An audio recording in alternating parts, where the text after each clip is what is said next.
It's my pleasure today to introduce my guest, our Chief Executive of Australian Wildlife Conservancy, Tim Allard. Tim, thanks for joining us. Thank you, Joey. Nice to be with you. And I think you're speaking to us from Perth today, but you've Yeah, been traveling around. Pinjarra country. Well, Noongar country, but I live on Pinjarra, which is the Pinjarra people, south of Perth. And you've been traveling around a bit, I understand. Yeah, it's an occupational hazard, but I've got to be careful about that because as many people know on this call, I get to travel to remarkable parts of the country and meet great people. And, in the last couple of months, I've been in the Kimberley and visited, our Mornington sanctuary and met some potential partners with Indigenous communities. I've been out at New Haven. Some of the names on this call were with me at New Haven. Been out in outback Queensland, not far from Mount Isa, considering some new acquisition opportunities presenting in that part of the world. Was in Darwin this week, meeting politicians of various types.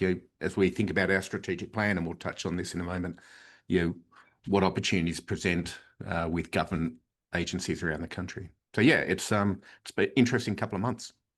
Busy as always. And it's been a busy sort of 12-month period. It's this time of year where we release our annual impact report, sort of summarizing the work of the most recent AWC financial year, and also our eco-health reports for each sanctuary, which they're the documents where we report on the condition of ecosystems across our network of protected areas.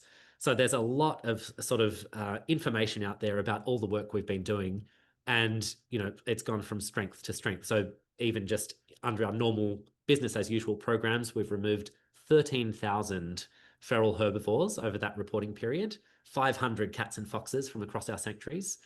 Our prescribed burning continues across Northern Australia. That's almost 6 million hectares in area. And we've done, as part of the largest biodiversity survey program in Australia, 340,000 trap nights to monitor wildlife. So AWC is going full steam ahead. And we've also reached some major milestones with our reintroduction projects. Tim, I know you've been very closely involved with the Mount Gibson project, and there's been some great work done there over the past 12 months. Have you been out there recently? No, it's been about a year and a bit since I've been to Mount Gibson, where I had the opportunity to release a chuditch, or a western quoll, which is the 10th species for the project. And as you said, Joey, that when I joined AWC, Martin Copley, the founder of the organisation, said to me, "Tim, go build a fence at Mount Gibson."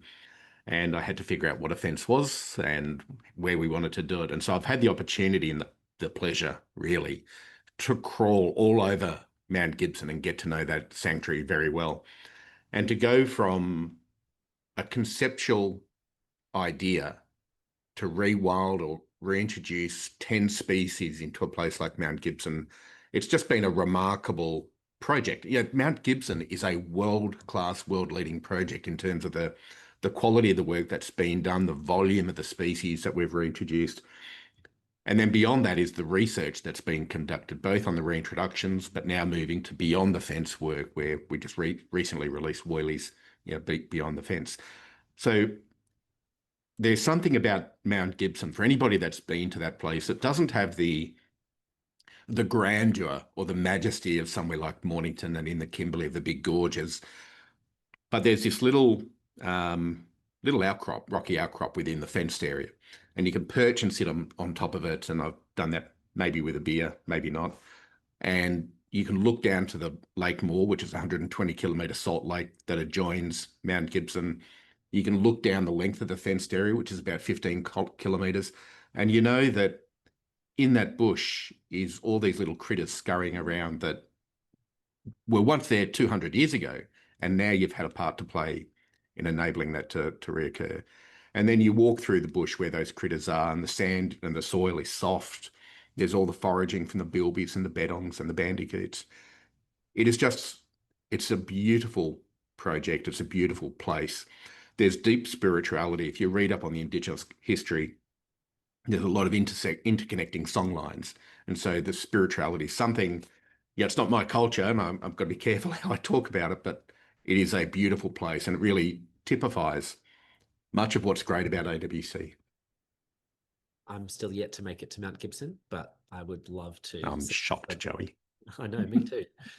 There's also been some really interesting work on technological advances, and we're trying out some new innovations with things like the smart gate, something that might be applied at one of the fenced safe havens like Mount Gibson.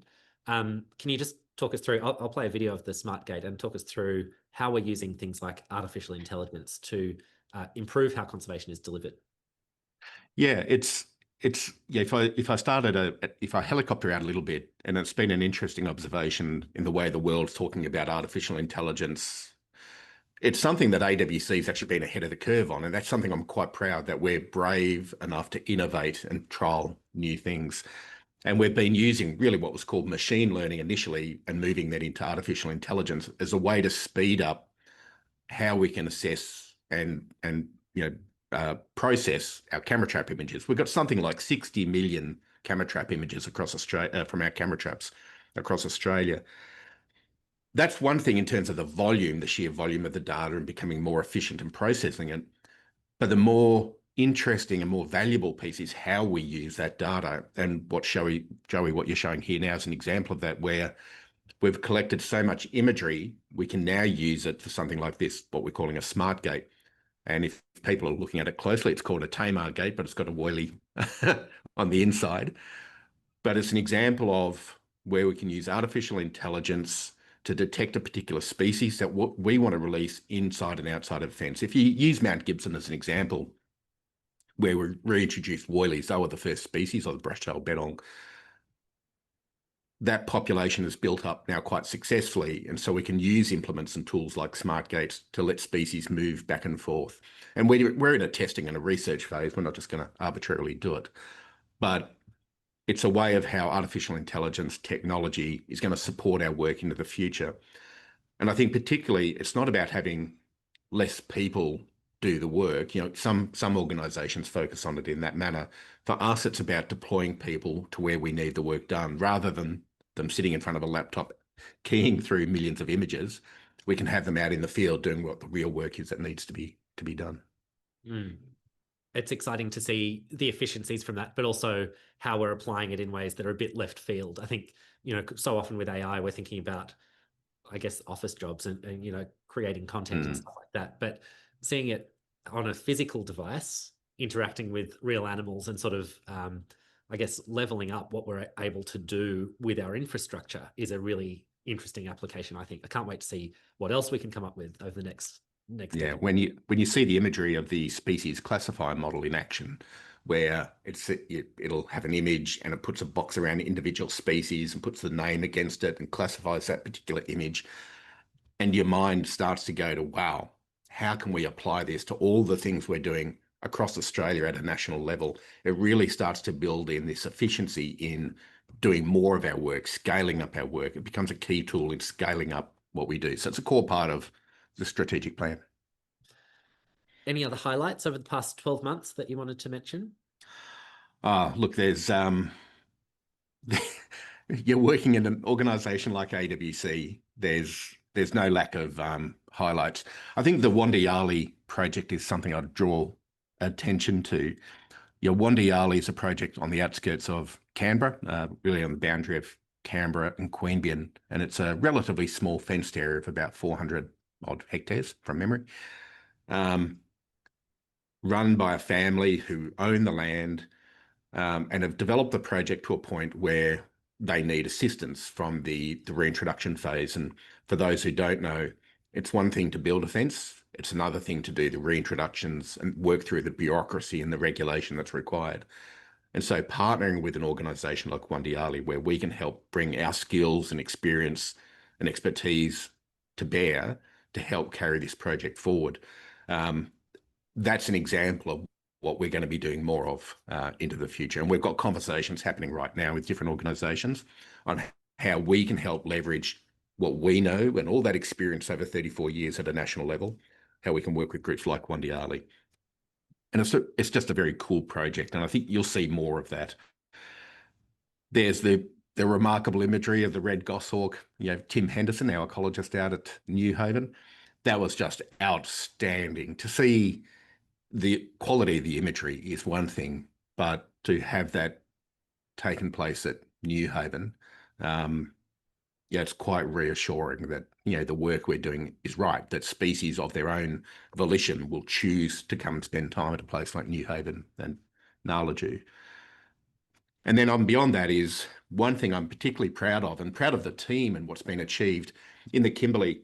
The southern neighbours to Mornington, that from an Indigenous perspective, is the Bunaba people, Bunaba Aboriginal Corporation. And we're deepening this relationship with Bunaba. So when I was there a few weeks ago, a couple of months ago now, we took the board to Mornington to show them what we're doing. The Bunaba people were there and did a welcome to country and a smoking ceremony. And we've just completed hosting an on-country session where 70 members of the Bunaba community come and did an on-country visit. And that's a remarkable development. It's building on the work and the relationships with the Dumba peoples, the Willigan Aboriginal Community Corporation, and then Bunaba to start to reconnect to country on Mornington is a wonderful thing to see. So there's all those elements. There's a real technical, the technical conservation that we're doing, the partnerships and the relationships, and all of those elements are necessary for AWC to succeed. Lots going on all around the country. For anyone who's interested in reading about our impact over the past 12-month reporting period, follow the link and you can go to the impact report, which has that red goshawk on the front page. Amazing photo, but lots of work from around our regions, around the sanctuaries and partnership sites. It sure has been busy. Of course, there are also challenges, and on a practical level, to start with, Tim, what are some of the sort of immediate challenges facing AWC? Yeah, I mean, look, of course, always funding is a key requirement. We can only do what we do with the support you provide, and many, you would all appreciate that. But we're grappling with the impact of a changing climate, and I think this is something where it is. It's written into our strategic plan of how we respond to it, both from a conservation management perspective, but also from an operational perspective. How do we deploy people and support people in the field? Some people might have seen a graph that I've used of recent times of the changing rainfall patterns in the Kimberley and Mornington in particular, where the average rainfall has increased by 200 millimetres a year. That has real world impacts on fire management, so delivery of fire management, the deployment of staff, the ability to build infrastructure. And then really across the country, we're getting a greater propensity for extreme events, and it's becoming increasingly difficult to predict those extreme events. The models that are being used are becoming less reliable. And so the type of infrastructure we deploy, what type of buildings do we put out there for people to live and work and do conservation? All these things become quite important as we think about the next 10, 50, 100 years for AWC. The decisions we make now are going to underwrite the success of AWC into the future. So that infrastructure, climate change, from how it impacts infrastructure, impacts people and conservation is a real challenge for us.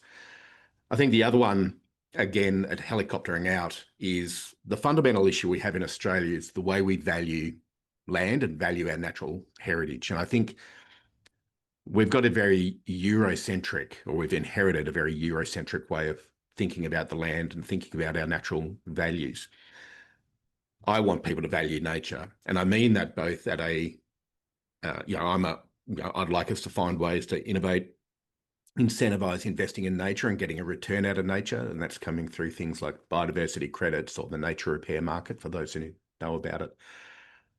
Beyond that, though, I want the Australian community to really value our natural heritage, what's unique and important. Why do people visit Australia? They want to come and look at our landscapes and our wildlife.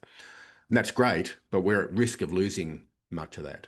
And it's because we don't really value it. I was heartened after the big bushfires, the 2019, 2020 bushfires. It's the first time that impacts to wildlife were really reported. And it's now a bit of a common theme of impact on wildlife. But we've got a long way to go. And really my call to action for everybody, everybody that supports AWC, supports conservation operations across Australia, is to really think about how do you connect people to nature. And if you've read our strategic plan, strategic goal 6, the last action is connecting people to nature. And that's really going to be a core focus for us over the coming years. Okay, sounds like we've got our work cut out for us. So that's daunting, but also exciting, I think. Let's just start talking through some elements of that strategic plan for the next 10 years. And I think a good place to start is kind of the state of the organization now, our size, and what we're up to. I'll just share a slide summarizing some of that. Yeah, look, I think that slide says it in one. So that's 34 years, and we've got us to a remarkable position, with that 265 staff, the millions of hectares that we take care of. I can't quite remember the stats off the top of my head, Joey, you might, but the number of species we've reintroduced across Australia and rewilded. We've secured at least 10 species from extinction. We've had the Chief Scientist of Queensland, Hugh Possingham, or the former Chief Scientist, come out clearly stating that if but for AWC, 10 species would have gone extinct. And so that 34 years has got us to this point. We've done remarkable work with the resources we have. You think of what we achieved for that $40 million budget, it's nothing short of remarkable. Unfortunately, we still live in a world where biodiversity is in decline, and that's the sad fact of where we are. And that premise of biodiversity in decline really underscores our strategic plan. The strategic plan is built on the need for ambition, and it is an ambitious strategic plan. But my argument is, what's the counterfactual to that? If we don't be ambitious, what are we going to do? Sit in our haunches and watch things wink out? I refuse to accept a world where we've got a machine and team and esprit de corps, the supporter base, the mechanisms that we've developed, the expertise we've developed. I refuse to accept a world where things can wink away and we've got an opportunity to do something about it. So do I. And that Good. brings us to the elements of the plan. So we understand a lot of the reasons why nature is declining, but how have we developed this plan over the past sort of year and a bit, actually? What's been the process getting us to this point? So a lot of consultation. So getting a lot of input from a lot of stakeholders from AWC. So there'd probably be a number of people on this call that I've had conversations with. And when you meet me, if it's on a supporter event, on Sanctuary, or if we're catching up somewhere at a meeting, I'm listening to what people are talking about and thinking about, laid against what our science-based program is telling us and the results of our land management programs. So our starting point is, strategic goal number one is deliver effective wildlife conservation. So with all the consultation we've done, we've developed the plan based on 6 strategic goals. So strategic goal number one, deliver effective wildlife conservation. Now that seems obvious, but really what it's signaling is this is a core fundamental requirement. And that's broken into 3 actions of threatened species, conserving all Australian wildlife, which is what our mission is, and responding to climate change. And really they are the three things. If I use something like, the northern bettong would be an example. This is a species, if but for AWC, is near wiping out in the wild. And so focusing on species like the northern bettong or the northern hairy-nosed wombat and other species, it focuses our attention where we can have greatest impact to secure species from otherwise going extinct. We then have the action number 2 of the effective conservation of all Australian wildlife. And so we measure that through the percentage of taxa that we protect. So birds, for example, we currently protect 88% of all bird species. We want to take that to 95% of all bird species. And so that dictates certain acquisitions, partnerships, and so on. And then, as I've touched on, action 3 is responding to climate change. And this is at the species level. So thinking about what programs do we need to be putting into place? What research do we need to be doing? And I think Mount Gibson, again, is an example where we've been doing research on numbats to understand their response, in part, their response to extreme conditions, extreme heat. We know, or there's literature that numbats only operate between 16 and 32 degrees. And in the face of greater extreme events, can the numbats adapt their behaviour? That's one element of it, and I'm simplifying it. But responding to climate change, thinking about assisted species migrations where we take numbats from traditional range into new range, and setting up sanctuaries to do that. So those 3 actions. Yeah, that's kind of, I guess, future-proofing those species from extinction, and giving them the best chance at being resilient and having big, healthy populations at multiple sites, not all our numbats in one basket. Um, Another kind of headline goal from the strategic plan is about the area over which we work, and a really bold ambition to expand our footprint to 5% of the Australian continent, either managed or influenced by AWC's model of conservation by 2035.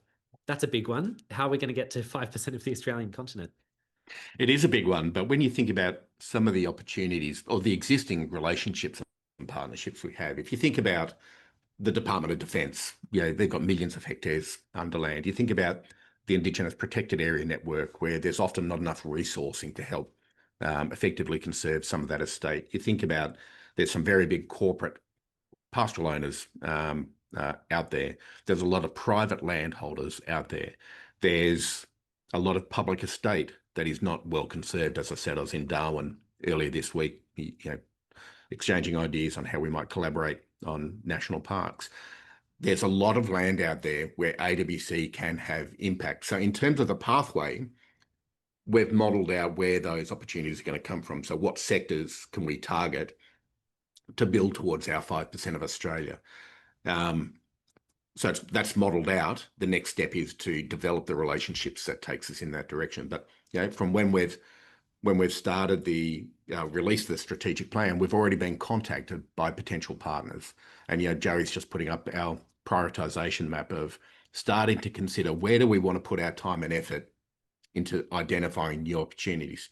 So you'll notice that particularly across southern Australia, southwest WA, Victoria, southeast Australia, South Australia, that's important from a climate change perspective. It's important because there's species that need AWC's impact, conservation, but it's also a part of that future-proofing around climate change. There's other areas, the Pilbara, there's some key conservation values that are not being well conserved, and there's opportunity, similarly with Central Australia. You've got that band around Southeast Australia inland. A lot of that is around the northern hairy-nosed wombat. That was a historic range all down through there, so we need to think about finding sanctuaries in that space. And so it's a combination of thinking about who has the land, where is the need, and what is the opportunity, and balancing all those things together is about where we go into the future. On behalf of Victorians on the call, and I know Victoria was on the map there, are there plans to establish a project in Victoria, and what are the sort of constraints that have prevented us from doing that to date? Yeah, look, some of you on the call might know that I'm a Victorian originally. I grew up in eastern Victoria, out Malakuta, Cairn River, that part of the world. And so it pains me that we don't have a sanctuary in Victoria. I've been with AWC coming on 15 years, and we've been looking for that period of time to do something in Victoria. And that demonstrates how challenging it is that, one, there are organisations doing good work. So we don't want to be competing, delivering conservation and raising funding for conservation is challenging. So we don't want to be competing with somebody else. So it's really about what is the gap that needs AWC's impact. And the starting point is AWC's model typically has been at large scale. So getting large scale land in Victoria is challenging. And when you can, the price of that land is often very high. So that's been one challenge. I suspect our future will be through, maybe government relationships, partnerships, those groups, some traditional owner groups that we might work with, and maybe working with private landholders as part of our pathway. But I want to be there personally, but also there's a need to be there. But I think that what our future is going to be less about the AWC traditional model that we think about. It's more doing it in a slightly different way. These are really ambitious goals, and clearly they'll require additional investment. We said that our operating budget currently is about $40 million per annum. What's the scale of investment needed to bring all of these goals to life? Yeah, so we think to deliver the 5% of Australia and the conservation of birds, all the strategic goal 1, strategic goal 2, and some of the other deliverables, we're going to require $100 million per year. So this is not a campaign to raise $100 million, but to be clear, it's about increasing AWC's revenue from 40 million to 100 million. That also has been modelled out, as you might expect. I'd suggest that of that 100 million, philanthropy will sit within that $50 to $60 million bracket. So philanthropy is the lifeblood of AWC. And I just want to reassure everybody, as much as remind everybody, that your donations and support of AWC is critical now, and it's critical into the future to get after some of these big goals. But if you think about our work with the Department of Defence, that's contracted work. We're paid to do that. And so part of that 100 million is thinking about some of these contracted services. What can we do with groups like the Department of Defence? You think about our public-private partnership in New South Wales with national parks. How can we pick that up and leverage that into bigger programs across Australia? Is there contracted services we can do? And we've done some contracted work, fee-for-service type work over the last couple of years of testing the water, figuring out our systems, the skills that we need inside AWC. So building out that side of the organisation. So we've modelled out where that comes from. We're also building out an endowment fund, an investment program of our reserve funds. So there's an expectation that our returns on investment are going to increase. And we'll also be increasing our, I don't like using the word tourism, but our tourism visitation program to take advantage of getting people out into nature, out on country, to really connect and truly value nature. So there is method to the madness. Yeah, you mentioned that one of the biggest challenges changing how people value Australia's biodiversity, how they really care about, bring people to care about nature. How else do you think we can address that? Yeah, look, it is a challenge because we're not the only organisation thinking about this and doing this, but we're unique in the ability to connect people to nature, to get people out there. But similarly, it's to flip that around and how can we bring sanctuaries to people? And there's a range of things that we're going to be working on. We've been doing some education programs very organically at places like Yucumurra and elsewhere. How can we evolve our education program? Not trying to be an education provider, we're a conservation organisation, but who can we partner with, work with?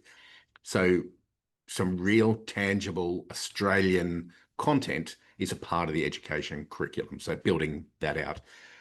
We then want to expand on, we've got 7 or 8 sanctuaries, I think it is, where people can go and camp and spend time out there in your 4-wheel drive. How can we develop that so people can get better access to what we do and to see what we do?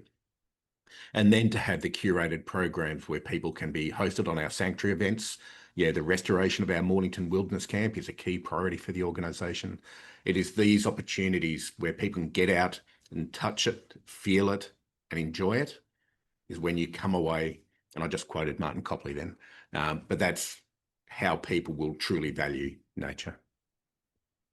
Tim, thank you for joining us today and talking us through this exciting strategic plan that will guide AWC over the next decade and beyond.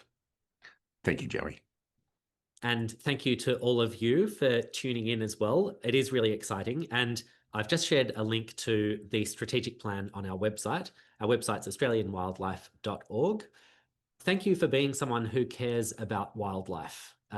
That's a lot of what we've been talking about today, and that really is one of the biggest challenges. If you've recently made a donation to AWC, thank you. None of what we do is possible without you. And if you've been inspired by the conversation and this work, or you'd like to help us achieve those really ambitious goals, you can make a donation by going to the website. I'd also encourage people to get in touch with us. Give us a call, send an email, or go to the website. And together we can all help Australia's wildlife thrive. Thank you. I'll see you next time. Thank you.